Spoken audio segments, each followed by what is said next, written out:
প্রভু যেদিকে পড়বে, যদি নাচতে নাচতে পড়ে যায় তো নিত্যানন্দ তালে তালে নৃত্য করছে বটে, তার লক্ষ্যটা হচ্ছে মহাপ্রভুর দিকে প্রভু যেন না পড়ে যায়, প্রভু যেন না পড়ে যায়।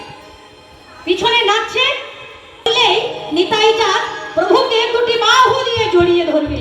নিতাই গৌর হরি বল হরি। তাহলে দেখুন, তিনি যুগে যুগে ভগবানকে সেবা করে এসেছেন, তিনি অনন্ত নাগ হয়ে সেবা করে এসেছেন, অনন্ত শয্যায় প্রভুকে শুইয়েছেন, নিজের দেহটা বালিশ করেছেন, বিছানা করেছেন, মস্তকটা দিয়ে ছত্র ছায়া দিয়েছেন, অনন্ত মুখে হরি কথা কৃষ্ণ কথা গান করে। হরি বল হরি বল। তিনি ত্রেতা যুগে লক্ষণ হয়ে রামকে সেবা করেছেন, দ্বাপর যুগে দাদা বলরাম হয়ে ভাই কানাইয়ের সেবা করেছেন।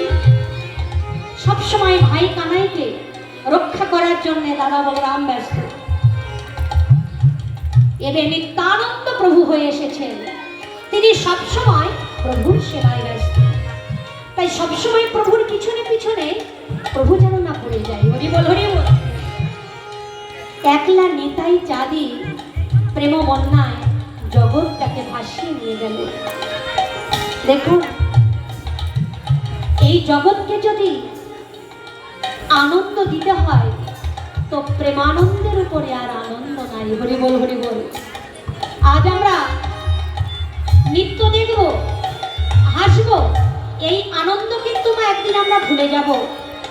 কিন্তু যদি আমরা হা গৌর হা প্রাণ গৌর বলে দুফোঁটা নয়নের বাড়ি ফেলতে পারি গৌর চরণে, সেই দিন কিন্তু আমরা কোনো দিন ভুলব না।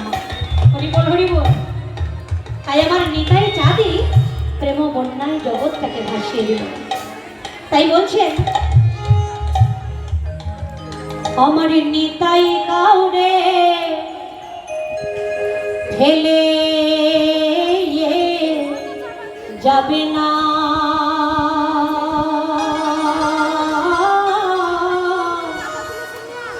আমার নিতাই কাউরে ঠেলে যাবে না।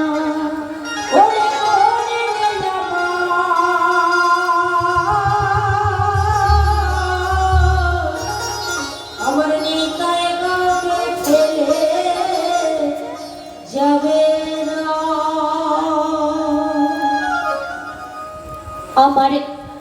আমারই একলা নিতাই, আমারই একলা নিতাই, একলা নিতাই, একলা নিতাই, একলা নিতাই রে, একলা নিতাই